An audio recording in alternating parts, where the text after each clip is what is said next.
पति महाराज की जय, श्री राधा रमन सरकार की जय। कार्तिक महात्म का 30वां अध्याय।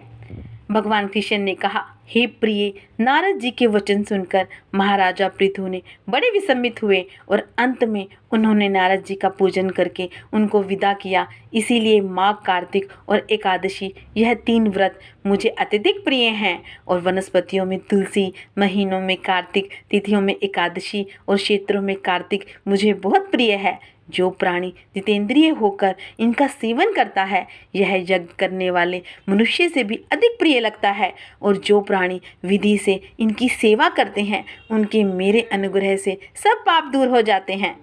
भगवान कृष्ण के वचन सुनकर सत्यभामा ने कहा, हे नाथ, आपने यह बात बड़े आश्चर्यजनक कही है कि दूसरे के लिए पुण्य के फल से कलह की मुक्ति हो गई। और यह प्रभावशाली कार्तिक मास आपको अधिक प्रिय है कि जिसे पतिद्रोह का पाप केवल स्नान के पुण्य से ही नष्ट हो गया। और दूसरे मनुष्य द्वारा किया हुआ पुण्य उनको देने से कैसे मिल जाता है, यह आप मुझे बतलाइए। तब भगवान कृष्ण ने कहा, बिना दिया हुआ पुण्य और पाप जिस कर्म द्वारा मिलता है सो सुनो। सतयुग में देश, ग्राम तथा कुलों को दिया हुआ पुण्य या पाप मिलता था, किंतु कलयुग में केवल कर्ता को ही पाप और पुण्य का फल भोगना पड़ता है। संसर्ग ना करने पर भी वह अवस्था की गई है। और संसर्ग से जैसे पाप व पुण्य दूसरे को मिलते हैं, उसकी व्यवस्था भी सुनो।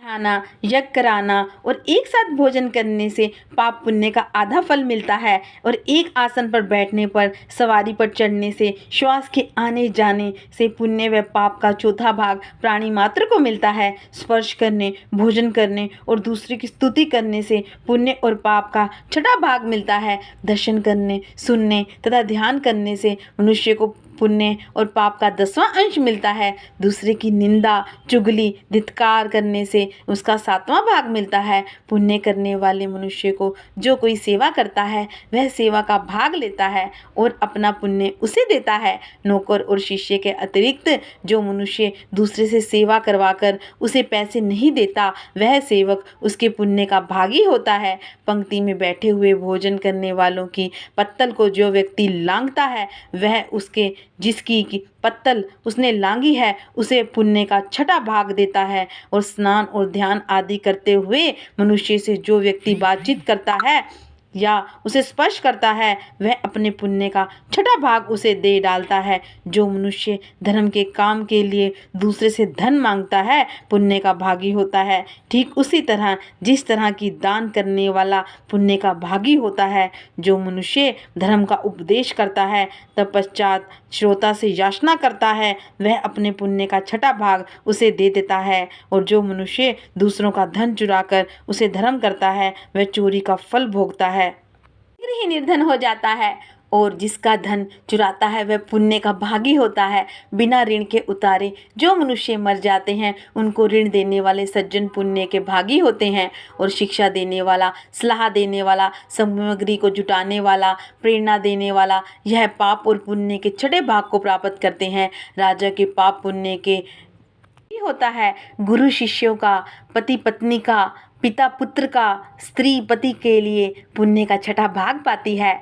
पति को खुश करने वाली आज्ञाकारी स्त्री पति के लिए पुण्य का आधा भाग ले लेती है। और जो पुण्य आत्मा पराये लोगों को दान करता है, और वह उनके पुण्य का छठा भाग प्राप्त करता है। जीविका देने वाला मनुष्य जीविका ग्रहण करने वाले मनुष्य के पुण्य के छठे भाग को प्राप्त करता है। इस प्रकार दूसरों के लिए पुण्य अथवा पाप बिना देने के भी दूसरों को मिल सकते हैं, किंतु यह नियम जो कि मैंने बतलाए हैं, कलयुग में लागू नहीं होते हैं। और कलयुग में तो एकमात्र कर्ता ही अपने पाप और पुण्य को भोगने पड़ते हैं। और इस संबंध में एक बड़ा पुराना इतिहास जो कि पवित्र भी है और बुद्धि को देने वाला भी है, ध्यान से सुनो। इस प्रकार से कार्तिक महात्म का 30वां अध्याय संपूर्ण हुआ। जय श्री राधे, जय श्री कृष्णा।